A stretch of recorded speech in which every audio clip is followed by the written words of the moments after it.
കർത്താവിൻ്റെ നാമം വാഴ്ത്തപ്പെടുമാറാകട്ടെ. ഈ തലമുറയിൽ ദൈവഹിതം നിവർത്തിക്കുക എന്ന ലക്ഷ്യത്തോടെ പ്രവർത്തിച്ചു വരുന്ന ബരാക്ക ഇൻ്റർനാഷണൽ മിനിസ്ട്രീസിൻ്റെ ദി വേർഡ് ഓഫ് ട്രൂത്ത് എന്ന വേദ പഠന പരമ്പരയിലേക്ക് നിങ്ങളെ ഏവരെയും ഹാർദവമായി സ്വാഗതം ചെയ്യുന്നു. കഴിഞ്ഞ നാളുകളിൽ ഈ പ്രവർത്തന മുഖാന്തരം അനേകരുടെ ആത്മീയ ജീവിതത്തിന് ഉന്നമനം ലഭിച്ചിട്ടുണ്ട് എന്നുള്ളത് ഞങ്ങൾ മനസ്സിലാക്കുന്ന ഒരു വസ്തുതയാണ്. അനേകരുടെ പ്രാർത്ഥനാ വിഷയങ്ങളിൽ നിന്ന് പ്രാർത്ഥിപ്പാനും അനേകരുടെ ആത്മീയമായിട്ടുള്ള ചോദ്യങ്ങൾക്ക് ഉത്തരം പറഞ്ഞു കൊടുക്കുവാനും അത് അവരുടെ ആത്മീയ ജീവിതത്തിന് വളർച്ചയ്ക്ക് നിദാനമായി തീർന്നു എന്നുള്ളതും ഞങ്ങൾ മനസ്സിലാക്കുന്നു. തുടർന്നും ഈ പ്രവർത്തനം ദൈവഹിത പ്രകാരം മുന്നോട്ട് കൊണ്ടുപോകാൻ ഞങ്ങൾ കർത്താവിൽ ശരണപ്പെടുന്നു. കഴിഞ്ഞ നാളുകൾ ഈ പ്രവർത്തനത്തെ ഓർത്ത് പ്രാർത്ഥിച്ച എല്ലാ പ്രിയപ്പെട്ടവർക്കും ഞങ്ങൾ നന്ദി പറയുന്നു. ഇന്നും നമുക്ക് വേദ പഠനത്തിലേക്ക് ശ്രദ്ധ തിരിക്കാം. പാസ്റ്റർ ജെയ്സ് ജോസഫ് തുടർന്ന് ദൈവവചനം ശുശ്രൂഷിക്കുന്നതാണ്. കർത്താവിൻ്റെ നാമം വാഴ്ത്തപ്പെടുമാറാകട്ടെ.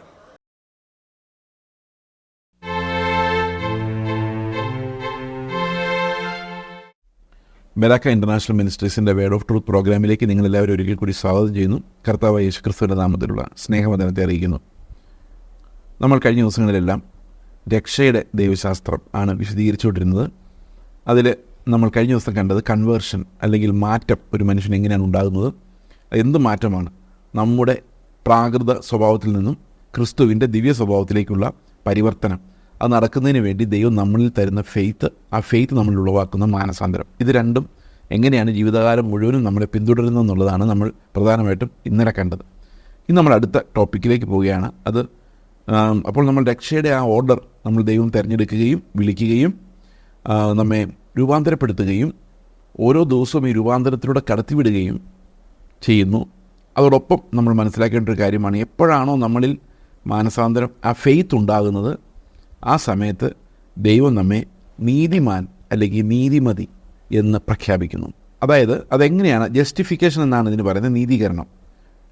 നമുക്കറിയാം, നീതീകരിക്കുക എന്ന് പറഞ്ഞാൽ എന്താ അർത്ഥം? ഒരാൾ എന്തെങ്കിലും കാര്യം ചെയ്തിട്ട് അതിനെ നീതി എന്ന് വരുത്തുക അല്ലെങ്കിൽ നീതി എന്ന് സ്ഥാപിക്കുക. അപ്പോൾ ദൈവം നമ്മളെ നീതീകരിക്കുന്നു എന്ന് പറഞ്ഞു കഴിഞ്ഞാൽ എൻ്റെ അർത്ഥം, ചേസ് എന്ന് പറയുന്നത് എന്നെ ദൈവം നീതിമാൻ എന്ന് ഡിക്ലെയർ ചെയ്യുന്നു എന്നുള്ളതാണ്. ഈ നീതിമാൻ എന്നുള്ളൊരു ഡിക്ലറേഷൻ ദൈവം കൊടുക്കുന്നത് എൻ്റെ നീതി നോക്കിയിട്ടല്ല, ക്രിസ്തുവിൻ്റെ നീതി നോക്കിയിട്ടാണ്. അത് എനിക്കായി കണക്കിട്ടുകൊണ്ടാണ് ദൈവം ഈ നീതീകരണം നടത്തുന്നത്. ഒരു നിമിഷം കൊണ്ട് ദൈവം എന്ത് ചെയ്യുന്നു? ഒരു ലീഗൽ ആക്ട് എന്ന പോലെ ഒരു കോടതിയിലെ ജഡ്ജി, അതാണ് ശരിക്കും ജസ്റ്റിഫിക്കേഷൻ എന്ന് പറയുമ്പം നമ്മൾ ചിന്തിക്കേണ്ട ഒരു സീൻ. ദൈവത്തിൻ്റെ കോടതിയിൽ ഞാൻ പ്രതിക്കൂട്ടിൽ നിൽക്കുന്നു, എനിക്കെതിരെയുള്ള അനേക ആരോപണങ്ങൾ സാത്താൻ കൊണ്ടുവരുന്നു. എന്നാൽ ദൈവം എൻ്റെ ആരോപണങ്ങളെല്ലാം കണക്കിട്ട ശേഷം, നോക്കിയ ശേഷം, ഇതിനെല്ലാം യേശുക്രിസ്തുവിൻ്റെ ക്രൂശിലെ മരണം മുഖാന്തരം ക്ഷമിക്കപ്പെട്ടതായി ഡിക്ലെയർ ചെയ്യുകയും ക്രിസ്തുവിൻ്റെ നീതി എൻ്റേതായി കണക്കാക്കുകയും ചെയ്യുന്നു. ഇതിനെയാണ് നീതീകരണം എന്ന് പറയുന്നത്. അപ്പോൾ നമ്മുടെ യാതൊരു പ്രവൃത്തി കൊണ്ടുമല്ല നീതീകരണം സംഭവിക്കുന്നത്.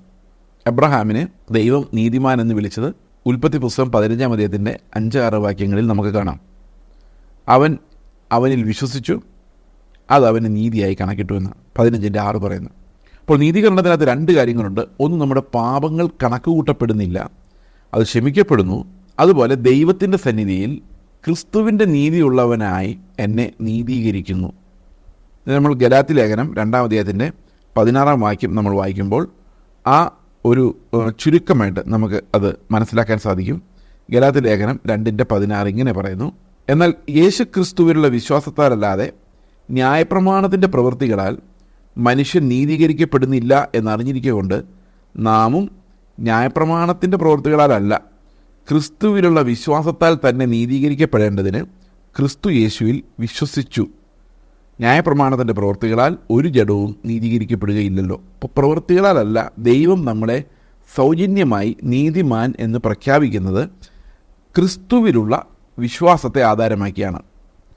അപ്പോൾ ഞാനല്ല, ക്രിസ്തു അത്ര ജീവിക്കുന്നു എന്നുള്ളൊരു ഫെയ്ത്ത് എൻ്റെ ഉള്ളിലേക്ക് വരുമ്പോഴേക്കും എന്നെ ക്രൂശിൽ മരിച്ചതായി കണക്ക് കൂട്ടുകയും ക്രിസ്തു, ഞാൻ വിശ്വാസത്താൽ ജീവിക്കുന്ന ക്രിസ്തു എൻ്റെ നീതിയായി മാറുകയും ചെയ്യുന്നു എന്നുള്ളതാണ് നീതീകരണത്തിൻ്റെ ഫൗണ്ടേഷൻ. അപ്പോൾ നീതീകരിക്കുക എന്ന് പറയുന്നത് ദൈവത്തിൻ്റെ ഒരു പ്രഖ്യാപനമാണ്, ഒരു ജുഡീഷ്യൽ ഡിക്ലറേഷനാണ്. ചേസ് ജോസഫ് എന്ന് പറയുന്ന ഈ മനുഷ്യനെ ഞാൻ അവൻ്റെ പ്രവൃത്തികൾ നോക്കാതെ നീതിമാൻ എന്ന് പ്രഖ്യാപിക്കുന്നു, ഒറ്റ കാരണത്താൽ ക്രിസ്തു യേശുവിലുള്ള വിശ്വാസം മുഖാന്തരം. അപ്പോൾ യേശു ക്രിസ്തുവിലുള്ള വിശ്വാസം മുഖാന്തരം ക്രിസ്തു യേശുവിൻ്റെ യാഗത്തെ ആധാരമാക്കി നമ്മുടെ പാപങ്ങൾ ക്ഷമിച്ചതായും നമ്മൾ ഇനി ക്രിസ്തുവിൻ്റെ നീതിയുള്ളവരായി കണക്ക് കൂട്ടപ്പെടുന്നതായും ദൈവം പ്രഖ്യാപിക്കുന്നു. ഇതിനാണ് നമ്മൾ നീതീകരണം എന്ന് പറയുന്നത്. അപ്പോൾ ഇത് ദൈവത്തിൻ്റെ ഒരു ഡിക്ലറേഷനാണ്. ദൈവം നീതീകരിച്ചവരെ കുറ്റം വിധിക്കുവാൻ ആർക്കും കഴിയുകയില്ല എന്ന് നമ്മൾ റോമാലേഖനം 8-ാം അധ്യായത്തിൽ വായിക്കുന്നു. ദൈവം നീതീകരിക്കുന്നവനെ ആർ കുറ്റം വിധിക്കും? കാരണം ഒരു കുറ്റവും നമ്മിൽ ഹോൾഡ് ചെയ്യാത്ത രീതിയിൽ ക്രിസ്തു നമുക്ക് പകരക്കാരനായി വരുന്നു എന്നുള്ളതാണ് നീതീകരണത്തിൻ്റെ അടിസ്ഥാനം. നമ്മൾ ഈ നീതീകരിക്കപ്പെട്ട നമ്മൾ ദൈവത്തിൻ്റെ മക്കളായി പരിഗണിക്കപ്പെടുന്നു എന്ന് നമുക്ക് റോമാലേഖനത്തിൽ തന്നെ മനസ്സിലാക്കാം. അബ്ബാ പിതാവേ എന്ന് വിളിക്കാനുള്ള പുത്രത്വത്തിൻ്റെ ആത്മാവ്. യോഹന്നാൻ്റെ ലേഖനം വായിക്കുമ്പോൾ അവിടെ പറയുന്നത് കാൺമീൻ നാം ദൈവ മക്കൾ എന്ന് വിളിക്കപ്പെടുവാൻ. അപ്പോൾ we are adopted children of God. Yohannan 1:12 പറയുന്നു, അവനെ കൈക്കൊണ്ട് അവൻ്റെ നാമത്തിൽ വിശ്വസിക്കുന്നവർക്കും അവൻ ദൈവ മക്കളാകുവാൻ. അപ്പോൾ ഫെയ്ത്തിൻ്റെ റിസൾട്ട് എന്ന് പറയുന്നത് ഒന്ന് നീതീകരണം, നമ്മൾ നീതിമാന്മാരെന്ന് പ്രഖ്യാപിക്കപ്പെടുന്നു. നമ്മുടെ പാപങ്ങൾ നമുക്ക് കണക്ക് കൂട്ടുന്നില്ല. ക്രിസ്തു വിശ്വാസത്താൽ ജീവിക്കുന്നതിനാൽ ക്രിസ്തുവിൻ്റെ നീതി നമ്മുടേതെന്ന് ദൈവം കണക്ക് കൂട്ടുന്നു. അപ്പോൾ എത്ര മനോഹരമാണ്! ഞാൻ ദൈവത്തിന് മുമ്പിൽ നിൽക്കുമ്പം എൻ്റെ പ്രവൃത്തികളെല്ലാം അവഗണിച്ചിട്ട് യേശുക്രിസ്തുവിൻ്റെ പ്രവൃത്തികളെ എൻ്റെ നീതിയായി ദൈവം പരിഗണിക്കുന്നു എന്ന് പറഞ്ഞു കഴിഞ്ഞാൽ ഇതിനേക്കാൾ വലിയൊരു ബ്ലെസ്സിങ് വേറെ ഒന്നുമില്ല. Christ becoming my substitute in righteousness എന്ന് പറയുന്നത് ക്രൂശിൽ മരിക്കുമ്പോൾ എനിക്ക് പകരക്കാരനായി മരിച്ചത് മാത്രമല്ല, ഞാൻ ദൈവത്തിന് മുമ്പിൽ ന്യായവിധിയുടെ സിംഹാസനത്തിന് മുമ്പിൽ നിൽക്കുമ്പം യേശു ക്രിസ്തുവിൻ്റെ നീതി എൻ്റേതായി കണക്കിടുന്നു. ഇപ്പോൾ കർത്താവ് നോക്കുമ്പോൾ ഞാൻ പലപ്പോഴും ആലോചിച്ചിട്ടുണ്ട്, എൻ്റെ നീതി കണക്ക് കൂട്ടിയാൽ എനിക്ക് ഒരു നിമിഷം പോലും അവിടെ നിൽക്കാൻ പറ്റത്തില്ല. ഞാൻ ചെയ്ത പ്രവൃത്തികൾ നോക്കിയാൽ പോലും ദൈവത്തിന് മുമ്പിൽ അത് കറപുരണ്ട തുണി പോലെ ഇരിക്കുകയുള്ളൂ. ഇപ്പോൾ ഉദാഹരണത്തിന് ഇപ്പം ഞാൻ പ്രസംഗിക്കുന്ന ഈ പ്രസംഗം ദൈവത്തിൻ്റെ ത്രാസിലിട്ട് തൂക്കി കഴിഞ്ഞാൽ ഇതിന് അരമാർക്ക് പോലും കിട്ടില്ല. കാരണം എനിക്ക് ഇത് ആരൊക്കെ കേൾക്കുമെന്നോ അവരോട് ഒരു ജെനുവിനായിട്ടുള്ള ദൈവികമായൊരു സ്നേഹം ഉണ്ടോ എന്നൊക്കെ ചോദിച്ചു കഴിഞ്ഞാൽ എനിക്കറിയത്തില്ല. പക്ഷെ കർത്താവായിരുന്നു ഈ സമയത്ത് സംസാരിക്കുന്നതെങ്കിൽ എന്തുമാത്രം സ്നേഹത്തോടെയും ഭാരത്തോടെയും സംസാരിക്കുമായിരുന്നു. അപ്പോൾ യേശു കർത്താവിൻ്റെ സ്നേഹം എന്ന് വെച്ച് നോക്കുമ്പോൾ എൻ്റെ ഒരു പ്രവൃത്തിയും കൊള്ളുന്നതല്ല, എൻ്റെ ഒരു പ്രവൃത്തിയും മതിയാവുകയില്ല ദൈവത്തെ തൃപ്തിപ്പെടുത്തുവാൻ. അപ്പോൾ ദൈവം എന്ത് ചെയ്യുന്നു? അവൻ്റെ നീതി എനിക്ക് തരുന്നു എന്ന് പറഞ്ഞ് ഞാൻ വിശ്വസിക്കാൻ. ഇപ്പം ഞാൻ ഈ പ്രസംഗിക്കുമ്പോൾ കർത്താവെ ഞാനല്ല, കർത്താവെ നീയാണ് എന്നിൽ വസിക്കുന്നത് എന്ന് പറയുമ്പം എനിക്ക് എന്ത് മാറ്റമാണ് ഉണ്ടാകുന്നത്? ഒന്ന്, എൻ്റെ ഫെയിം ഞാൻ നോക്കുന്നില്ല, ആൾക്കാർ എന്ത് ചിന്തിക്കുമെന്ന് നോക്കുന്നില്ല, ആളുകൾ ഇത് കേട്ടിട്ട് പ്രശ്നം ഉണ്ടാക്കുമോ അല്ലെങ്കിൽ വിവാദം ഉണ്ടാക്കുമോ എതിര് പറയുമോ ഇതൊന്നും ചിന്തിക്കുന്നില്ല. എന്നെക്കുറിച്ചൊരു ഒറ്റ കാര്യം മാത്രമേ ഞാൻ ചിന്തിക്കുന്നുള്ളൂ, കർത്താവ് ഞാനല്ല, കർത്താവ് സംസാരിക്കണം. പിതാവിന് എന്താണോ ഇഷ്ടം അത് പറയാൻ മടിക്കരുത്, ആളുകളെ നോക്കരുത്. പിതാവ് എന്ത് വെളിപ്പെടുത്തുന്നു അത് അതുപോലെ പറയണം. അപ്പോൾ ഞാനല്ല, ക്രിസ്തു അത്ര ജീവിക്കുന്നത്, എൻ്റെ റിസൾട്ട് അതാണ്. അപ്പോൾ എൻ്റെ ഒരു ജീവിതത്തിൻ്റെ സാഹചര്യങ്ങളോ നാളെ ഉണ്ടാകാവുന്ന അനന്തരഫലങ്ങളോ ഒന്നും ആലോചിക്കുന്നില്ല. ദൈവം എന്ത് നിങ്ങൾ കേൾക്കണമെന്ന് ആഗ്രഹിക്കുന്നു അതെൻ്റെ വായിലൂടെ വരണം. കാരണം ഞാൻ മരിച്ചു, എൻ്റെ ഫിലോസഫി മരിച്ചു, എൻ്റെ തത്വചിന്ത മരിച്ചു, ജീവിക്കുന്നത് ക്രിസ്തുവാണ്.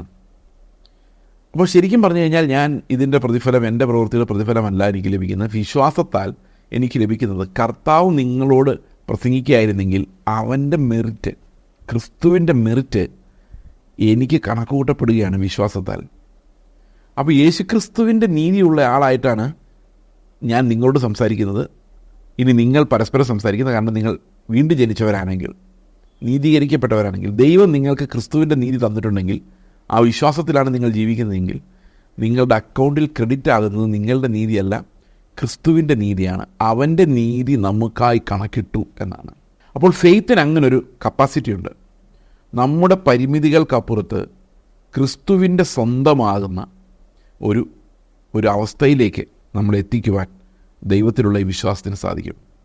അപ്പോൾ നമ്മളെ ശരിക്കും ദൈവം നീതിമാനെന്ന് പ്രഖ്യാപിച്ചു കഴിഞ്ഞാൽ എൻ്റെ അർത്ഥം എന്താണെന്നറിയാമോ? നമ്മൾ ശരിക്കും നീതിമാന്മാരായി എന്നാണ്. കാരണം ദൈവത്തിൻ്റെ ഡിക്ലറേഷനെ തോൽപ്പിക്കാൻ ആരെക്കൊണ്ട് സാധിക്കില്ല. ദൈവം ഒരു കാര്യം ഡിക്ലെയർ ചെയ്ത് കഴിഞ്ഞാൽ അവൻ കാലാതീതനായ ദൈവമായതുകൊണ്ട് ആ ഡിക്രി, ആ ഒരു പ്രഖ്യാപനം, ദൈവത്തിൻ്റെ ആ ഒരു ഉത്തരവ്, ചേസ് ജോസഫ് ഈസ് റൈച്ചസ് എന്നുള്ള ഉത്തരവിനെ മറികടക്കാൻ ലോകത്തിലെ ഒരു മനുഷ്യനോ സ്വർഗത്തിലെ ദൂതന്മാർക്കോ സാത്താനോ ഒന്നും കഴിയുകയില്ല. കാരണം the word uttered by God is everlasting eternal. അപ്പോൾ വിശ്വസിക്കുന്നവരെ നീതീകരിക്കുമെന്നുള്ള ദൈവത്തിൻ്റെ വാഗ്ദത്വം, വിശ്വാസത്താലുള്ള നീതീകരണം എന്ന് പറയുന്നത് നമുക്ക് തരുന്ന ചില ഗ്യാരണ്ടി, നമ്മുടെ പാപങ്ങൾ കണക്കുകൂട്ടപ്പെടുന്നില്ല എന്നുള്ളതാണ്. ക്ഷമിക്കപ്പെടുന്നു എന്നുള്ളതാണ്. അതോടൊപ്പം നമുക്ക് എന്ത് സംഭവിക്കുന്നു ഇതും കൂടെ പറയണം. അല്ലെങ്കിൽ പാപങ്ങൾ കണക്കൂട്ടപ്പെടുന്നില്ല എന്ന് പറയുമ്പം പണ്ട് ഹൈപ്പർ ഗ്രേസുകാർ പറഞ്ഞ പോലെ എന്ത് ചെയ്താലും ദൈവം കണക്കൂട്ടുന്നില്ല, അങ്ങനെയല്ല. അതിൻ്റെ കൂടെ നമുക്ക് ലഭിക്കുന്നൊരു കാര്യമുണ്ട്, ക്രിസ്തു. അവർ ആ ക്രിസ്തുവിനെ വാങ്ങിക്കാൻ തയ്യാറല്ലായിരുന്നു. അവർക്ക് വേണ്ടത് ലോകം തന്നെയായിരുന്നു. എന്നാൽ ക്രിസ്തുവിനെ നമ്മൾ നേടുമ്പോഴാണ്, നമ്മൾ ക്രിസ്തുവിൻ്റെ സ്വഭാവത്തെ നേടുമ്പോഴാണ് നമ്മുടെ പാപങ്ങൾ കണക്കൂട്ടപ്പെടാതെ പോകുന്നത്. ഇത് രണ്ടും ഒന്നിച്ച് നടക്കേണ്ട കാര്യമാണ്. അപ്പോൾ justification is not just cancellation of sins, it is actually the attribution of righteousness of Christ. ക്രിസ്തുവിൻ്റെ നീതി നമുക്കായി ആട്രിബ്യൂട്ട് ചെയ്യപ്പെടുന്നു എന്നുള്ളതാണ്. ഓക്കെ, അപ്പോൾ അതോടൊപ്പം തന്നെ നമ്മൾ നീതീകരിക്കപ്പെടുമ്പോൾ തന്നെ, നമ്മൾ നീതിമാന്മാരെന്ന് പ്രഖ്യാപിക്കപ്പെടുമ്പോൾ നമുക്ക് കർത്താവിൻ്റെ അടുത്ത് ചെല്ലാനുള്ളൊരു ധൈര്യമുണ്ട്. ഇത് വിശുദ്ധ ജീവിതത്തിന് ഏറ്റവും അത്യാവശ്യമായൊരു കാര്യമാണ്. നമ്മൾ റോമാലേഖനം 5-ാം അധ്യായത്തിൻ്റെ ആദ്യത്തെ 2 വാക്യങ്ങൾ വായിക്കുമ്പോൾ അവിടെ ഇങ്ങനെയാണ്: വിശ്വാസത്താൽ നീതീകരിക്കപ്പെട്ടിട്ട് നമ്മുടെ കർത്താവായ യേശുക്രിസ്തു മൂലം നമുക്ക് ദൈവത്തോട് സമാധാനമുണ്ട്. നാം നിൽക്കുന്ന ഈ കൃപയിലേക്ക് നമുക്ക് അവൻ മൂലം വിശ്വാസത്താൽ പ്രവേശനവും ലഭിച്ചിരിക്കുന്നു. അപ്പോൾ നമുക്ക് ദൈവ തേജസ്സിൻ്റെ പ്രത്യാശയിൽ പ്രശംസിക്കത്തക്ക രീതിയിൽ ദൈവവുമായുള്ളൊരു സമാധാനം ഉണ്ടാകുവാൻ വേണ്ടി വിശ്വാസത്താലുള്ളൊരു നീതീകരണം നമുക്ക് ലഭിച്ചു എന്നാണ് ഇവിടെ പറയുന്നത്. എന്താണ് വിശ്വാസത്താലുള്ള നീതീകരണം? എന്ത് വിശ്വാസമാണ് നമ്മളെ നീതീകരിക്കുന്നത്? ഞാൻ നിങ്ങളോട് പറഞ്ഞു, പ്രാക്ടിക്കൽ ഫെയ്ത്ത് എന്ന് പറയുന്നത്, നീതീകരിക്കുന്ന പ്രാക്ടിക്കൽ ഫെയ്ത്ത് എന്ന് പറയുന്നത് ഞാനല്ല, ക്രിസ്തു അത്രേ. ഹീ ഈസ് മൈ സബ്സ്റ്റിറ്റ്യൂട്ട് എന്നുള്ള ആ ഫെയ്ത്താണ്. ഇത് റോമാലേഖനം 4-ാം അധ്യായത്തിൽ വേറൊരു രീതിയിലാണ് നൽകപ്പെട്ടിരിക്കുന്നത്. അവിടെ എഴുതിയിരിക്കുന്നത് നമ്മൾ നീതീകരിക്കപ്പെട്ടു എന്നുള്ളതിൻ്റെ ഗ്യാരണ്ടി എന്താണ്? എന്ത് ഗ്യാരണ്ടിയിലാണ് നമുക്കിത് പറയാൻ പറ്റുന്നത്? What is the guarantee? അവിടെ പറഞ്ഞിരിക്കുന്നത് യേശു ക്രിസ്തുവിൻ്റെ പുനരുത്ഥാനമാണ് നമ്മുടെ നീതീകരണത്തിൻ്റെ ഗ്യാരണ്ടി എന്നാണ്. നിങ്ങൾ ശരിക്കും പിതാവ് അവനെ മരിച്ചവരുടെ ഉയർപ്പിച്ചെന്ന് വിശ്വസിക്കുന്നുണ്ടോ? അത് നിങ്ങൾക്ക് വേണ്ടിയുള്ള യാഗമാണ് കർത്താവ് അവിടെ കഴിച്ചതെന്നും ആ യാഗത്തിൻ്റെ അനന്തരഫലമായി പിതാവ് അവനെ മരിച്ചവരുടെ ഉയർപ്പിച്ചു എന്നും വിശ്വസിക്കുന്നുണ്ടോ? റോമാലേഖനം 4-ന്റെ 24-ാം വാക്യം ഇങ്ങനെയാണ്: നമ്മുടെ അതിക്രമങ്ങൾ നിമിത്തം മരണത്തിന് ഏൽപ്പിക്കപ്പെട്ടു. അപ്പോൾ എനിക്ക് പകരം യാഗമായി മരിക്കുന്ന ക്രിസ്തു, പിതാവ് അവനെ എഴുന്നേൽപ്പിക്കുമ്പോൾ ആ യാഗത്തിൻ്റെ പരിസമാപ്തി അതാണ്. പിതാവ് അവനെ മരണത്തിൽ നിന്ന് എഴുന്നേൽപ്പിക്കുന്നു. അപ്പോൾ എനിക്ക് വേണ്ടി യാഗം കഴിച്ച ക്രിസ്തുവിനെ പിതാവ് മരണത്തിൽ നിന്ന് എഴുന്നേൽപ്പിക്കുമ്പോൾ എനിക്ക് എന്താ സംഭവിക്കുന്നത്? പിതാവ് യേശുക്രിസ്തു എനിക്ക് വേണ്ടി കഴിച്ച യാഗത്തെ അംഗീകരിച്ചിരിക്കുന്നു. അതിനർത്ഥം എന്താണ്? On the ground of the Father accepting his son sacrifice, I am set free from my sin. കാരണം ആ പാപത്തിൻ്റെ അക്കൗണ്ട് യേശുക്രിസ്തു പരിഹരിച്ചത് ദൈവം അംഗീകരിച്ചിരിക്കുന്നു. അതാണ് പുനരുത്ഥാനം കാണിക്കുന്നത്. പിതാവ് പുത്രനെ എഴുന്നേൽപ്പിക്കുമ്പോൾ പറയുന്നത്, നിന്നെ ഞാനിതാ എഴുന്നേൽപ്പിക്കുന്നു, നിൻ്റെ യാഗം ഞാൻ സ്വീകരിച്ചിരിക്കുന്നു, നീ ആർക്കു വേണ്ടിയൊക്കെ മരിച്ചോ അവരെല്ലാവരെയും ഞാൻ രക്ഷിക്കുമെന്ന് വാഗ്ദത്തം ചെയ്യുന്നു. അതാ യാഗത്തിലൂടെ കർത്താവ് സമ്പാദിച്ചതാണ് നമ്മുടെ രക്ഷ എന്ന് പറയുന്നത്. അപ്പോൾ ഇത് വിശ്വസിക്കുന്ന, ഈ ഒരു പുനരുത്ഥാനത്തിൽ വിശ്വസിക്കുന്ന നമുക്ക് വേണ്ടിയുള്ള യാഗം പരിസമാപ്തിയിലായത് പിതാവ് പുത്രനെ മരണത്തിൽ നിന്ന് എഴുന്നേൽപ്പിച്ച ആ യാഗം സ്വീകരിച്ചുകൊണ്ടാണ് എന്ന് നമുക്ക് മനസ്സിലാകുമ്പം, എനിക്ക് വേണ്ടി മരിച്ച ക്രിസ്തു എൻ്റെ പാപങ്ങളെ എടുത്തു മാറ്റി പിതാവിന് മുമ്പിൽ എനിക്ക് സമാധാനം നൽകിയെന്ന് നമുക്ക് മനസ്സിലാക്കാം. അപ്പോൾ ഈ ഒരു നീതീകരണം നമ്മുടെ ജീവിതകാലം മുഴുവൻ നമ്മളെ പിന്തുടരുന്ന ഒരു കാര്യമാണ്. കർത്താവ് ഒരിക്കലായി നമ്മളെ നീതീകരിച്ചത് എന്നേക്കുമുള്ള ആ നീതിയിലേക്ക് നമ്മൾ പ്രവേശിക്കുന്നതിന് വേണ്ടിയാണ്. എന്നാൽ ഇവിടെ കൊണ്ട് ഈ സാൽവേഷൻ അവസാനിക്കുന്നില്ല. പല ആൾക്കാരും ഈ സാൽവേഷനെ പല കഷ്ണങ്ങളായിട്ടാണ് കാണുന്നത്. ചില ആൾക്കാർ നീതീകരിക്കപ്പെടുന്നതിനെക്കുറിച്ച് പറയും, ഇന്ന് വിശുദ്ധീകരണത്തെക്കുറിച്ച് പറയുന്നില്ല. ഇന്ന് നീതീകരണത്തെക്കുറിച്ച് ഒത്തിരി കൺഫ്യൂഷൻ ഉണ്ടാകേണ്ട ഒരു കാരണം, നീതീകരണം കഴിഞ്ഞാൽ അവർ പെട്ടെന്ന് എടുത്തു ചാടുന്നത് നിത്യജീവനെക്കുറിച്ചാണ്, അതായത് മരണാനന്തര നിത്യജീവനെക്കുറിച്ച്. പക്ഷെ അതിനിടയിൽ മിസ്സായി പോകുന്നൊരു പ്രധാനപ്പെട്ട കാര്യമുണ്ട്, സാങ്ക്ടിഫിക്കേഷൻ എന്ന കാര്യമാണത്. ശരിക്കും വിശുദ്ധീകരണം എന്ന് പറഞ്ഞാൽ എന്താണ്? Growth in the likeness of Christ. അതാണ് ശരിക്കും വിശുദ്ധീകരണം. നമ്മൾ ക്രിസ്തുവിന് അനുരൂപമായി ജനിക്കുക മാത്രമല്ല, ക്രിസ്തുവിന് അനുരൂപമായി വളരുക കൂടി ചെയ്യുന്നു. Sanctification is growth in likeness of Christ. ക്രിസ്തുവിൻ്റെ അനുരൂപതയിൽ വളർന്ന് നമ്മൾ അവൻ്റെ തലയോളം വളരുന്ന ആ പ്രോസസ്സിനെയാണ് സാങ്ക്ടിഫിക്കേഷൻ എന്ന് പറയുന്നത്. ഇത് ഒരു നിമിഷം കൊണ്ട് സംഭവിക്കുന്ന കാര്യമല്ല. അനേകം നാളുകൾ, നമ്മുടെ ജീവിതകാലം കൊണ്ട് മുഴുവൻ നടക്കുന്ന ഒരു പ്രോഗ്രസീവായിട്ട് നടക്കുന്ന ഒരു കാര്യമാണ്. നമ്മൾ ഓരോ ദിവസം ചെല്ലുന്നതോറും പാപത്തിൽ നിന്ന് കൂടുതൽ കൂടുതൽ സ്വാതന്ത്ര്യം പ്രാപിക്കുകയും യേശു ക്രിസ്തുവിനെ പോലെ നമ്മുടെ യഥാർത്ഥ ജീവിതത്തിൽ ആയിത്തീരുകയും ചെയ്യുന്നത്. നമുക്ക് റോമാലേഖനം 6:11 മുതൽ അവിടെ പറയുന്നത്, നമ്മൾ ക്രിസ്തുവിനോടൊപ്പം മരിച്ചവരെ, പാപസംബന്ധമായി മരിച്ചവരായി കണക്കൂട്ടണമെന്നും ഇനി നമ്മൾ ദൈവത്തിനായി ജീവിക്കുന്നവരായി മാറണമെന്നുമാണ്. അപ്പോൾ ഇപ്പോൾ കാണുന്ന ഈ ചിത്രത്തിലൂടെ നിങ്ങൾക്ക് കാണാം ഈ സാങ്ക്ടിഫിക്കേഷൻ എങ്ങനെയാണ് പ്രോഗ്രസ് ചെയ്യുന്നത്, മുമ്പോട്ട് പോകുന്നു എന്നുള്ള കാര്യം. നമ്മൾ ആദ്യം ഒരു നോൺ ക്രിസ്ത്യാനി അല്ലാതിരിക്കുന്ന സമയത്ത് നമ്മൾ പാപത്തിൻ്റെ അടിമകളായി ജീവിക്കുന്ന കുറേ കാലമുണ്ട്. അതിനുശേഷം പെട്ടെന്നൊരു ദിവസം നമ്മൾ കൺവേർട്ടഡ് ആകുന്നു. കൺവേർട്ടഡ് ആവുക എന്ന് പറഞ്ഞു കഴിഞ്ഞാൽ നമ്മുടെ ഉള്ളിൽ വിശ്വാസം വരുന്നു, വിശ്വാസത്തോടൊപ്പം മാനസാന്തരം വരുന്നു. അപ്പോൾ എന്നെ തിരിക്കുന്ന ക്രിസ്തുവിനെ സ്വീകരിക്കുന്ന ഒരു മനസ്സ് എനിക്കുണ്ടാകുന്നു. അപ്പോൾ പെട്ടെന്നൊരു സാങ്ക്ടിഫിക്കേഷൻ, ഒരു കുതിച്ചുചാട്ടമാണത്. കാരണം ഇന്നലെ വരെ ഉണ്ടായിരുന്ന അവസ്ഥയല്ല, ഇന്ന് എനിക്ക് ക്രിസ്തുവിനോട് ഭയങ്കര സ്നേഹമാണ്. പക്ഷേ നമ്മൾ അത് കൺവേർട്ട് ചെയ്ത ശേഷം, നമ്മൾ ആ മനപരിവർത്തനം ഉണ്ടായ ശേഷം, പിന്നീട് നമുക്ക് ജീവിതത്തിലെ പല അനുഭവങ്ങളിൽ ചില സമയത്ത് വീഴ്ചകൾ സംഭവിക്കാം. പക്ഷെ നമ്മൾ എഴുന്നേൽക്കും, വീണ്ടും നമ്മൾ ഓടും, ചിലപ്പോൾ പിന്നെ ഇടത് വീഴും. ഇങ്ങനെ ഒരു എന്താ പറയുന്നത്, ഏറ്റവും കുറച്ചിലുമുള്ള ഒരു സിഗ്സാഗ് ആയിട്ടുള്ള വഴിയിലൂടെ ഇതിങ്ങനെ മുമ്പോട്ട് പോയി അവസാനം മരിക്കുന്ന മോമെൻറ്റിൽ, ഡെത്ത് എന്നെഴുതിയിരിക്കുന്ന മോമെൻറ്റിലേക്ക് വരുമ്പോഴേക്കും എന്ത് സംഭവിക്കുമെന്ന് വെച്ച് കഴിഞ്ഞാൽ, ആ നിമിഷം ദൈവം അവൻ്റെ കരുണയാൽ നമ്മുടെ വിശുദ്ധീകരണത്തെ പൂർത്തിയാക്കുന്നു, പെർഫെക്റ്റ് ആക്കുന്നു. അതിന് നമ്മൾ പെർഫെക്റ്റ് സാങ്ക്ടിഫിക്കേഷൻ എന്ന് പറയുന്നത്. പിന്നീട് നമുക്ക് വിശദീകരിക്കപ്പെടാൻ പറ്റിയില്ല. ആ സമയത്ത് എവിടെ വരെ നമ്മൾ എത്തിയാലും ആ വരയെ ദൈവം പൂർത്തിയാക്കി, നമ്മുടെ വിശുദ്ധീകരണത്തെ പൂർത്തിയാക്കി ക്രിസ്തുവിന് അനുരൂപരായി നമ്മെ രൂപപ്പെടുത്തുന്നു. അപ്പോൾ വിശുദ്ധീകരണത്തിൻ്റെ യാത്രയിൽ പല രീതിയിലുള്ള ഏറ്റക്കുറച്ചുകളുണ്ട്. അപ്പോൾ നിങ്ങൾ ചിലപ്പം ഏതെങ്കിലും ഒരു കാര്യത്തിൽ വീണിരിക്കുന്ന അവസ്ഥയിലാണെങ്കിലും നിങ്ങൾ നിരാശപ്പെടരുത്. വീണ്ടും ക്രിസ്തുവിൻ്റെ കൃപാസനത്തിലേക്ക് കടന്നു വരും. ദൈവത്തിന് നിങ്ങളെ വീണ്ടും റിസ്റ്റോർ ചെയ്യാൻ പറ്റും. എത്ര പ്രാവശ്യം വേണമെങ്കിലും കർത്താവിൻ്റെ അടുത്തേക്ക് കടന്നു ചെല്ലാം എന്നുള്ളതാണ്. അത് നമ്മൾ എന്നാൽ ശരി എല്ലാ ദിവസവും പാപം ചെയ്തിട്ട് വരാം, ആ അർത്ഥത്തിലല്ല. നിങ്ങളിപ്പോൾ ഏതവസ്ഥയിലാണെങ്കിലും ഇപ്പോഴും ദൈവത്തിൻ്റെ ആ തുറന്ന വാതിലല്ലാതെ വേറൊരു വഴിയും നമ്മുടെ മുമ്പിലില്ല. അപ്പോൾ ഇത് മരണസമയത്തേക്ക് നമുക്കൊരു പെർഫെക്റ്റ് സാങ്ക്ടിഫിക്കേഷനിലേക്ക് നമ്മുടെ വിശുദ്ധീകരണം കംപ്ലീറ്റ് ആക്കുന്നു. ക്രിസ്തുവിൽ നമ്മൾ തികവുള്ളവരായി, പൂർണ്ണരായി, പിതാവിൻ്റെ മുമ്പിൽ നിൽക്കാൻ യോഗ്യരായി നമ്മൾ മാറുന്നു. അപ്പോൾ ചിലരുടെ വിശുദ്ധീകരണം വളരെ പെട്ടെന്ന് നടക്കും. കാരണം ക്രൂശിലെ കള്ളനൊക്കെ വളരെ പെട്ടെന്ന് തന്നെ ആ വിശുദ്ധീകരണത്തിലൂടെ കടന്നു പോയതായിട്ട് നമുക്ക് കാണാം. എന്നാൽ ചിലരുടെ അത്രയും ഭയങ്കര ലൈഫിലെ കഷ്ടതകളിലൂടെ ചിലർ വളരെ നാളുകളെടുത്താണ് വിശുദ്ധീകരണത്തിൻ്റെ കർത്താവ് ഉദ്ദേശിക്കുന്ന തലത്തിലേക്ക് നീങ്ങുന്നത്. അപ്പോൾ ഈ ഒരു ഗ്രാഫിലൂടെ നിങ്ങൾക്കത് മനസ്സിലാക്കാൻ പറ്റും. 3 കാര്യങ്ങളാണ്. ഒന്ന്, അടിമത്ത കാലഘട്ടം. അവിടെയും നമ്മൾ ചിലപ്പം നല്ല കാര്യങ്ങൾ ചെയ്യും, ചീത്ത കാര്യങ്ങൾ ചെയ്യും, ഇങ്ങനെ സിഗ്സാഗായിട്ട് പോയി പെട്ടെന്നൊരു ദിവസം നമ്മൾ ആ കൺവേർഷൻ്റെ ലൈൻ കടന്നു പോകുമ്പോൾ അവിടെ നമ്മൾ ഗ്രോയിങ്ങിൻ്റെ ഇടയിൽ വീഴ്ചയുണ്ട്, എഴുന്നേക്കലുണ്ട്. പക്ഷെ നമ്മൾ മുകളിലോട്ട് തന്നെ ആയിരിക്കും പോകുന്നത്. ഒരിക്കലും നമ്മൾ താഴോട്ട് പോകത്തില്ല. താഴോട്ട് പോയാലും പെട്ടെന്ന് തന്നെ മുകളിലോട്ട് വരും. കാരണം നമ്മുടെ നെറ്റ് റിസൾട്ടായിട്ട് ഒരു വര അതിനെ ക്രോസ് വരച്ചു കഴിഞ്ഞാൽ അത് മുകളിലോട്ട് തന്നെ ആയിരിക്കും. മരണസമയത്ത് നമ്മൾ കർത്താവിൽ നിന്നുള്ള പെർഫെക്ഷൻ നമുക്ക് സൗജന്യമായി ഈ വിശ്വാസത്തിൻ്റെ അടിസ്ഥാനത്തിൽ ഞാനല്ല ക്രിസ്തു അത്രേ എന്നുള്ള ഫെയ്ത്ത് നമുക്ക് നിറവേറുന്നത് നമ്മൾ മരിക്കുന്ന സമയത്താണ്. അപ്പോൾ ഇതിനകത്ത് നമുക്ക് ഈ ഒരു സാങ്ക്ടിഫിക്കേഷന് ഏറ്റവും പ്രധാനപ്പെട്ട കാര്യം എന്ന് പറയുന്നത് നമ്മളിൽ പരിശുദ്ധാത്മാവിൻ്റെ നിറവ് നമ്മൾ അനുഭവിക്കുക എന്നുള്ളതാണ്. We need the fullness of the Holy Spirit. We need the filling of the Holy Spirit every time. എല്ലാ സമയത്തും നമുക്ക് പരിശുദ്ധാത്മ നിറവ് ആവശ്യമാണ്. ഈ പരിശുദ്ധാത്മ നിറവെന്ന് പറയുമ്പോൾ പലപ്പോഴും ആൾക്കാർ ചിന്തിക്കുന്നത് നിറഞ്ഞങ്ങ് പൊട്ടുന്ന അവസ്ഥ, ബോധം കെട്ട് വീഴുന്ന അവസ്ഥ, ഇങ്ങനെ ഫെനോമെന. ഇന്ന് നമ്മൾ എവിടെ നോക്കിയാലും ഈ ആത്മനിറവെന്നും പറഞ്ഞുകൊണ്ട് ഫെനോമെനാണ്. എന്തൊക്കെയോ വായിൽ വരുന്ന പറയുന്നു. ജെനുവിൻ അന്യഭാഷയുടെ കാര്യമല്ല ഞാൻ പറയുന്നത്. ഇവിടെ ഈ ഡ്രം അടിച്ചും എക്സൈറ്റ്മെൻ്റ് ഉണ്ടാക്കിയും പാട്ട് പാടിയും പണ്ടൊരാൾ പ്രസംഗിച്ചാണ് ഞാൻ പാട്ട് പാടുന്നത് ഒരു ഗോവണി പോലെയാണ്.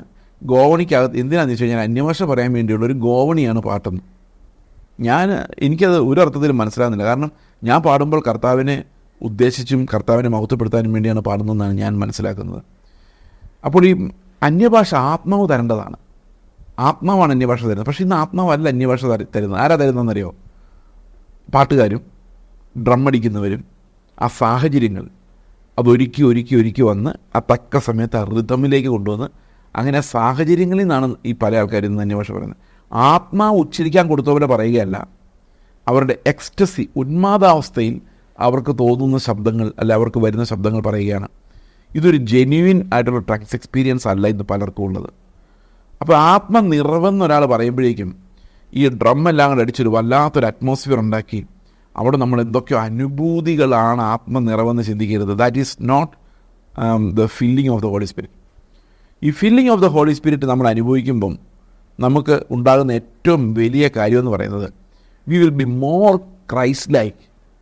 ക്രിസ്തുവിൻ്റെ തേജസ് ഉള്ളവരായിട്ട് നമ്മൾ മാറും. അപ്പോൾ ജെന്യുവിൻ ടങ്സ് എന്ന് പറയുന്നത് യഥാർത്ഥ അന്യഭാഷ ദൈവവുമായി നമുക്കൊരു ആത്മീക ഭാഷ നമ്മുടെ വിശ്വാസ ജീവിതകാലത്ത് നൽകുന്നതിനെയാണ് ഇത്.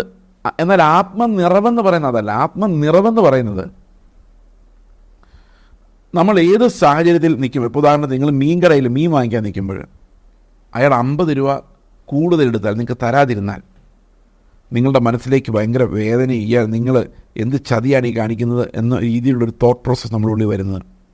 എന്നാൽ ആത്മനിറവുണ്ടെങ്കിൽ നമുക്ക് ഇങ്ങനെ ചിന്തിക്കാം, അവൻ 50 രൂപ എക്സ്ട്രാ എടുത്ത് എൻ്റെ കയ്യിൽ ഉണ്ടല്ലോ, എനിക്ക് ദൈവം തന്നിട്ടുണ്ടല്ലോ, എടുക്കട്ടെ, പിള്ളേർക്ക് ചോക്ലേറ്റ് വാങ്ങിച്ചു കൊടുക്കട്ടെ എന്ന് ചിന്തിക്കാം. അപ്പോൾ ശരിക്കും ആത്മനിറവുള്ളവർക്ക് ആ പൈസ പോകുമ്പോൾ ദുഃഖം തോന്നത്തില്ല എന്നാണ് ഞാൻ വിശ്വസിക്കുന്നത്. അത് അവന് പ്രയോജനപ്പെടുമല്ലോ. കാരണം ഇന്ത്യൻ കറൻസി ആർക്ക് വേണ്ടിയും പ്രയോജനപ്പെടുമല്ലോ. അപ്പോൾ നമ്മുടെ കയ്യിൽ ഉണ്ടെങ്കിൽ പിന്നെ നമ്മൾ അതിനെ ഭാരപ്പെടേണ്ട കാര്യമില്ല. 10 രൂപ കൂടുതൽ കൊടുത്തു, അല്ലെങ്കിൽ 5 രൂപ കൂടുതലായി, ലെറ്റ് ഇറ്റ് ഗോ. ഈ അനീതിയുള്ള മാമോനെ കൊണ്ട് ഒരു സുഹൃത്തിനെ ഉണ്ടാക്കുക. അവനൊരു സുഹൃത്തായിട്ട് വരട്ടെ. പിന്നീട് ചിലപ്പോൾ നിങ്ങൾ സ്വർഗത്തിൽ ചെല്ലുമ്പോൾ അവരായിരിക്കും നിങ്ങൾ എതിരേറ്റ് വരുന്നത്. അവർ പറയുമായിരിക്കും, നിങ്ങൾ അന്ന് കാണിച്ച കരുണ ഞങ്ങളെ സ്പർശിച്ചു എന്ന് പറയുമായിരിക്കും. അപ്പോൾ ശരിക്കും എന്താ പറയുന്നത്, ഈ ഒരു കാഴ്ചപ്പാട്, സാങ്ക്ടിഫിക്കേഷനിലൂടെ നമുക്കുണ്ടാകുന്ന ആ ഒരു കാഴ്ചപ്പാട്, ഇത് ക്രിസ്തുവിൻ്റെ സ്വഭാവം നമുക്ക് തരുന്ന ആ ആത്മനിറവ് കൊണ്ട് മാത്രമേ സാധിക്കുകയുള്ളൂ. നമ്മുടെ ജഡത്തിൽ ഒരിക്കലും ക്രിസ്തുവിൻ്റെ ജീവിതം പ്രൊഡ്യൂസ് ചെയ്യാൻ നമുക്ക് സാധിക്കില്ല. അതുകൊണ്ട് നമ്മൾ വിശുദ്ധീകരണം നിങ്ങൾ യഥാർത്ഥത്തിൽ ആഗ്രഹിക്കുന്നുണ്ടെങ്കിൽ ഏറ്റവും കൂടുതൽ കർത്താവിൽ നിന്ന് യാചിക്കേണ്ടത് അങ്ങനെ ആത്മാവിൻ്റെ നിറവ് ഞങ്ങൾക്ക് നൽകണം. ഏത് സാഹചര്യത്തിലും ക്രിസ്തുവിനെ കൺഫസ് ചെയ്യുന്ന ഹോളി സ്പിരിറ്റ്, പരിശുദ്ധാത്മാവ്. ഈ പരിശുദ്ധാത്മാവെന്ന് എടുത്തു പറയുന്നത് ദൈവം മാത്രമാണ് പരിശുദ്ധൻ. അപ്പോൾ പരിശുദ്ധാത്മാവ് ദൈവമാണ്. യേശു ക്രിസ്തുവിനെ കൺഫസ് ചെയ്യാനാണ് ആത്മാവ് വരുന്നത്. അപ്പം ഇത് പരിശുദ്ധാത്മാവാണ്. അതെങ്ങനെ മനസ്സിലാക്കാം? Holy Spirit always confesses Christ. ഇന്ന് പലതരത്തിലുള്ള ആത്മാക്കൾ ഇന്ന് വ്യാപരിക്കുന്നുണ്ട്. പക്ഷേ ആത്മാക്കൾക്കൊന്നും ക്രിസ്തുവിനെ കൺഫസ് ചെയ്യാനുള്ള കഴിവില്ല. ഇന്ന് അവിടെയുള്ള ഉണർവ്, ഇവിടെയുള്ള ഉണർവ്, ബാംഗ്ലൂരിലുള്ള ഉണർവ് എന്നൊക്കെ പറഞ്ഞ ആളുകൾ വരുമ്പോഴും അവിടെ സംഭവിക്കുന്ന ഒത്തിരി ഫെനോമെനുണ്ട്. ആൾക്കാർ ഇഴഞ്ഞു നടക്കുന്നു, കുരയ്ക്കുന്നു, ചിരിക്കുന്നു, തുള്ളിച്ചാടുന്നു, മറിഞ്ഞെഴുതുന്നു. പക്ഷേ യേശു ക്രിസ്തുവിനെ കാണാനില്ല. ക്രിസ്തുവിനെ കൺഫസ് ചെയ്യാത്ത ഒരു സ്പിരിറ്റ്. ഞാൻ പറയുന്നില്ല ഈ പ്രസംഗകരൊന്നും ക്രിസ്തുവിനെ കൺഫസ് ചെയ്യുന്നില്ല എന്ന്. അവർക്ക് ബുദ്ധിയിൽ അവരെ ചെയ്യുന്നുണ്ട്. പക്ഷേ ഈ ആത്മാവ് വ്യാപരിക്കുമ്പോൾ ആർക്കും ക്രിസ്തുവിനെ ഓർമ്മയില്ല. ആ ആത്മാവിൽ ക്രിസ്തു വെളിപ്പെടുന്നില്ല. ഇത് ഒരു ബോഗസ് ആയിട്ടുള്ള ആത്മനിറവാണ്. ആത്മാവല്ല അവിടെ നിറയുന്നത്. ദൈവത്തിൻ്റെ പരിശുദ്ധാത്മാവല്ല അവിടെ നിറയുന്നത്. പരിശുദ്ധാത്മാവ് നിറയുകയാണെങ്കിൽ തീർച്ചയായിട്ടും ക്രിസ്തു മാത്രമേ ഉയർത്തപ്പെടുകയുള്ളൂ. വാക്കുകളിലല്ല, ആ ഒരു മുഴുവൻ സാഹചര്യത്തിലും അനേകം മിഷണറിമാരുണ്ടാവുകയും അനേകം പേർ കർത്താവിന് വേണ്ടി മരിക്കാൻ തയ്യാറാവുകയും അനേകം ആളുകൾ ജീവിതത്തിൽ സമ്പത്തും വേണ്ട, ധനവും വേണ്ട, ഞങ്ങൾക്ക് കർത്താവ് മതി എന്ന ആ ഒരു പാഷനിലോട്ട് വരികയും ചെയ്യും. അതാണ് റിവൈവൽ എന്ന് പറയുന്നത്. Revival gives you the mind of Christ. നമ്മുടെ ഉള്ളം ഉണരുമ്പോൾ, ആത്മാവിൽ ഉണരുമ്പോൾ അത് ക്രിസ്തുവിൻ്റെ മനസ്സ് നമുക്കുണ്ടാവുകയും ചെയ്യുന്നത്. അതുണ്ടാകാതെ, ആ ക്രിസ്തു വെളിപ്പെടാതെ, ക്രിസ്തുവിൻ്റെ സ്വഭാവം വെളിപ്പെടാതെ നിങ്ങൾ തുള്ളിച്ചാടുകയും മറിയുകയും ചെയ്യുന്നതിന് ആത്മനിറവെന്ന് പറയരുത്. That's only a psychological experience. അത് നമ്മുടെ ഉള്ളിൽ നിന്ന് തന്നെ വരുന്ന എക്സൈറ്റ്മെൻറ്റ് കൊണ്ടുണ്ടാകുന്നതാണ്. It's nothing to do with Jesus Christ. യേശുക്രിസ്തുവിൻ്റെ ആത്മാവ് ഒരു സ്ഥലത്ത്, ഒരു സഭയിൽ നിറഞ്ഞാൽ, ഒരു വ്യക്തിയിൽ നിറഞ്ഞാൽ അയാൾക്ക് കർത്താവിൻ്റെ ചിന്തകളുണ്ടാകും. കർത്താവിനെ പോലെ ചിന്തിക്കും. വീണു പോകുന്ന, നശിച്ചു പോകുന്ന ആത്മാക്കളെക്കുറിച്ച് ഭാരമുണ്ടാകും. അല്ലെങ്കിൽ കർത്താവ് എങ്ങനെയാണോ ലോകത്തെ നോക്കിയത് അതുപോലെ സമ്പത്തുകളെ നോക്കും, തള്ളിക്കളയും, എനിക്ക് വേണ്ടാന്ന് പറയും, മറ്റൊരാൾക്ക് വേണ്ടി വിട്ടുകൊടുക്കും, തോറ്റുകൊടുക്കും ജീവിതത്തിൽ. അതായത് വേറൊരാൾക്ക് വേണ്ടി, അല്ലാതെ സാത്താനു വേണ്ടി തോക്കുമെന്നല്ല ഞാൻ ഉദ്ദേശിച്ചത്. ഒരു വഴക്കുണ്ടായാൽ ഓക്കെ പോട്ടെ എന്ന് വെക്കും. ഇതെല്ലാം ആത്മനിറവിൻ്റെ ഫലമാണ്. ഈ ആത്മനിറവെന്ന് പറയുന്നൊരു ഫെനോമിനാക്കി ഇന്ന് മാറ്റി കുപ്പിക്കകത്ത് പണ്ട് വാഴ്ത്തപ്പെട്ട വെള്ളമൊക്കെ കൊടുത്തെന്ന് പറഞ്ഞ പോലെ ഇത് കച്ചവടം ചെയ്യുന്നൊരു പരിപാടിയായിട്ട് ഇത് മാറിയിരിക്കുന്നു. അതുകൊണ്ട് പ്രിയ സഹോദരങ്ങളെ, ഞാൻ ആത്മനിറം എന്ന് പറയുമ്പോൾ നിങ്ങൾ തെറ്റിദ്ധരിക്കരുത്. അത് ഒരിക്കലും ഫെനോമിനെക്കുറിച്ചല്ല ഞാൻ പറയുന്നത്, ക്രിസ്തു നമ്മുടെ ഉള്ളിൽ വസിക്കുന്നതിനെക്കുറിച്ചാണ്. നമ്മളെപ്പോഴും ഈ ബോഗസ് വരുമ്പം അതിനെ വിമർശിച്ച് കഴിയുമ്പോൾ ആൾക്കാർ വിചാരിക്കും ഇയാൾ ഇതിലൊന്നും വിശ്വസിക്കുന്നില്ല, അയാൾ ബ്രദറുകാരന്. പ്രിയ സഹോദരങ്ങൾ, അതുകൊണ്ടല്ല. നമ്മൾ പ്രത്യേകിച്ചും കരിസ്മാറ്റിക് എക്സ്പീരിയൻസിൽ വിശ്വസിക്കുന്നവർ അതിൻ്റെ ജെന്യുവിൻനെസ് എപ്പോഴും സൂക്ഷിക്കണം. അത് പരിശോധിക്കേണ്ടത് ആവശ്യമാണ്. ഈ ജെന്യുവിനാണോ എന്നുള്ള ആ ഒരു കൺസെപ്റ്റ് നമ്മളെപ്പോഴും ആത്മാക്കളെ വിവേചിക്കണം എന്ന് വേദപുസ്തകം നമ്മളെ പഠിപ്പിക്കുന്നു. അല്ലെങ്കിൽ നമ്മൾ വളരെയധികം വഞ്ചിക്കപ്പെടും. അനേകം ആളുകൾ വഞ്ചിക്കപ്പെട്ടിട്ടുണ്ട് ഈ കാലഘട്ടത്തിൽ. അതുകൊണ്ട് ക്രിസ്തുവിനെ കൺഫസ് ചെയ്യാത്ത ആത്മാക്കളെല്ലാം വ്യാജമാണ്. ഈ ആത്മവ്യാപാരം യേശുക്രിസ്തുവിനെ ലോകത്തിൽ വെളിപ്പെടുത്തുന്നില്ല. ഞാൻ പറഞ്ഞു വരുന്നത്, നിങ്ങൾക്ക് ക്രിസ്തുവിൻ്റെ സ്വഭാവം എന്ന് പറയുന്ന വിശുദ്ധീകരണത്തിലേക്ക് പോകാൻ ആഗ്രഹമുണ്ടെങ്കിൽ തീർച്ചയായിട്ടും സഹോദരങ്ങളെ, നമ്മൾ ആത്മാവില്ലാതെ സാധിക്കില്ല, ആത്മനിറവില്ലാതെ സാധിക്കില്ല. ആത്മാവ്, പരിശുദ്ധാത്മാവ് നമ്മുടെ ഉള്ളിൽ വന്ന് യേശുക്രിസ്തുവിനെ വെളിപ്പെടുത്തുക, കർത്താവാണെങ്കിൽ എന്തു ചെയ്യുമായിരുന്നുള്ള പരിജ്ഞാനം നമുക്ക് നൽകുക എന്നുള്ളതല്ലാതെ വിശുദ്ധീകരണത്തിന് വേറൊരു വഴിയുമില്ല. അതുകൊണ്ട് പ്രിയ സഹോദരങ്ങളെ, കർത്താവ് നമുക്ക് വാഗ്ദത്തം ചെയ്തു, നിങ്ങൾ ആ പരിശുദ്ധാത്മാവിനെ എത്ര ചോദിച്ചാലും തരാം. ഇൻ എ മെഷർ, അതായത് ഒരു വ്യക്തിയാണ് ആത്മാവ്, എങ്കിലും അവന് നമ്മളിൽ നിറയുവാൻ ഉള്ള ആത്മശക്തി നമുക്ക് തരാൻ സാധിക്കും. ആ ശക്തിയായിട്ട് മാറാൻ സാധിക്കും. അതിൻ്റെ മെഷറബിൾ, അത് നമുക്ക് എന്താ പറയുന്നത്, നമ്മൾ ചിന്തിക്കുന്നതിൽ നനയ്ക്കുന്നതിലും അപ്പുറം ക്രിസ്തുവിൻ്റെ നിറവിലേക്ക് നമ്മൾ നടത്തുവാൻ ആത്മാവിന് കഴിയും. നമുക്ക് പ്രാർത്ഥിക്കാം. ഞങ്ങളുടെ സ്വർഗ്ഗസ്ഥ പിതാവേ, അങ്ങയുടെ ആത്മാവിനാൽ ഞങ്ങളെ നിറച്ച് ക്രിസ്തുവിൻ്റെ വിശുദ്ധീകരണം പ്രാപിക്കാൻ, ആ സ്വഭാവം പ്രാപിക്കുവാൻ, കർത്താവെ ആ കാഴ്ചപ്പാട് പ്രാപിക്കുവാൻ ഞങ്ങളെ സഹായിക്കണമേ. ഞങ്ങളുടെ വിശുദ്ധീകരണത്തിലുണ്ടാകുന്ന ഏറ്റക്കുറച്ചിലുകളിലെല്ലാം ഞങ്ങളുടെ പ്രത്യാശയ്ക്ക് ഭംഗം വരാതെ എപ്പോഴും അങ്ങയുടെ മുഖത്തേക്ക് തന്നെ നോക്കുവാനും ഈ ഓട്ടം സ്ഥിരതയോടെ ഓടുവാനും ഞങ്ങളെ സഹായിക്കണം. കർത്താവായ യേശുക്രിസ്തുവിൻ്റെ നാമത്തിൽ തന്നെ ആമേൻ.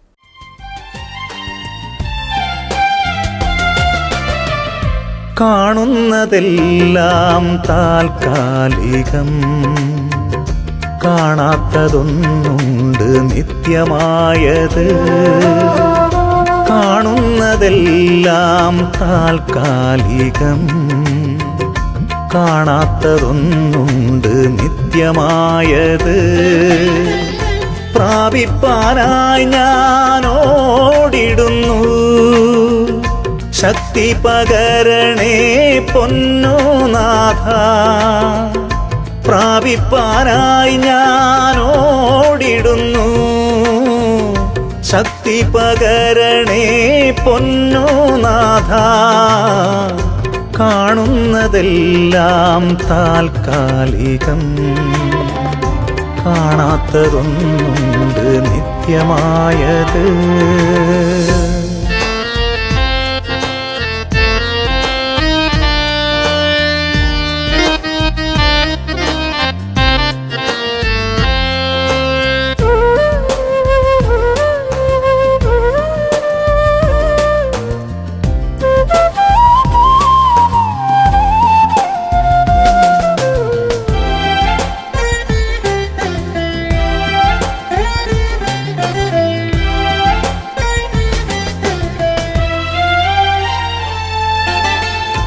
വൈഷമ്യമാകും കുന്നുകളും കൂരിരുൾ മൂടും വേളകളും.